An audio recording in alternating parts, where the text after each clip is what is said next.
பார்க்க போறோம்னா ETL versus ELT comparison. ரெண்டுத்துக்கும் இந்த ரெண்டு ப்ரொசீஜருமே எப்படி பெர்ஃபார்ம் பண்ணுது, இது ரெண்டுத்துக்கும் என்ன டிஃப்ரென்ஸ், எந்த ப்ரொசீஜர் நம்ம எந்த ப்ராஜெக்ட்டுக்கு யூஸ் பண்ணலான்ற டிஃப்ரென்ஸ் எல்லாம் நம்ம இங்கேருந்து தெரிஞ்சுக்கலாம். ஸோ இன் ETL டேட்டா வந்து ஃபஸ்ட்டு எக்ஸ்ட்ராக்ட் பண்ணுவோம், ட்ரான்ஸ்ஃபார்ம் பண்ணுவோம், அதுக்கப்புறம் டேட்டா வேரஸில் லோட் பண்ணுவோம். ஆனால் ELTயை பொறுத்த வரைக்கும் டேட்டா ஃபஸ்ட்டு எக்ஸ்ட்ராக்ட் பண்ணுவோம், வேர்ஹவுஸ்க்கு லோட் பண்ணுவோம், அப்புறம் தான் அதை ட்ரான்ஸ்ஃபார்ம் பண்ணுவோம். ட்ரான்ஸ்ஃபர்மேஷன் வந்து happens outside the data warehouse. கரெக்டாக, ஏன்னா அது ட்ரான்ஸ்ஃபார்ம் பண்ணுறது நம்ம டேட்டா வேர்ஹவுஸ்க்குள்ளே அனுப்புகிறோம். Transformation happens inside the data warehouse. Load பண்ணிட்டதுக்கு அப்புறம் தான் ட்ரான்ஸ்ஃபார்ம் பண்ணுறோம்.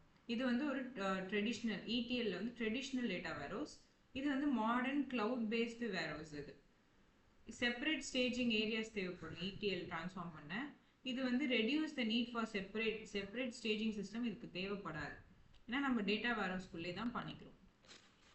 ETL process may take more time because transformation occurs before loading.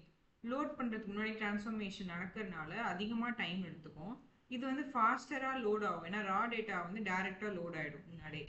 ETL needs specialised ETL tools. ETL tools தேவைப்படும் ETLக்கு. ஆனால் இதுவே ELT வந்து யூசஸ் SQL அண்ட் வேர்ஹவுஸோட ப்ராசஸிங் கேப்பபிலிட்டி தான் யூஸ் பண்ணும். ஆனால் ETL வந்து டூல்ஸ் அண்ட் ஸ்கில்ஸ் வந்து முன்னாடியே அதுக்கு தனியாக நீடு இருக்கும், ஸ்பெஷலைஸ்டாக இதுக்காகவே பண்ணதாக இருக்கும். ஆனால் ELTயை பொறுத்த வரைக்கும் SQL அதுக்கப்புறம் அந்த டேட்டா பேஸோட ப்ராசஸிங் கேப்பபிலிட்டியை யூஸ் பண்ணிக்கும்.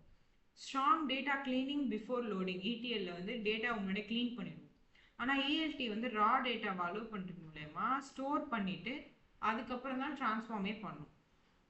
இது வந்து structured processing.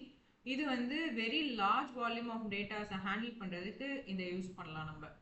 ETL require high bandwidth, ஹையாக இருக்கும் பேண்ட்வித், ஏன்னா ஒரு டேட்டா வந்து பிட்வீன் த சிஸ்டம் மூவ் ஆகும். இது ELT வந்து இன்சைட் த டேட்டா பேஸில் தான் இருக்கும் எப்பவுமே. நெக்ஸ்ட்டு ETL என்ன better control over data quality.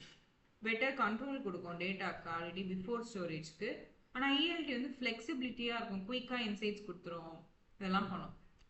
ஆனால் டேட்டாவை கண்ட்ரோல் பண்ணுறது ETL தான். ETL வந்து ஒரு ட்ரெடிஷ்னல் ப்ராசஸ். இதுவே ELT வந்து ஒரு கிளவுட் பேஸ்டு.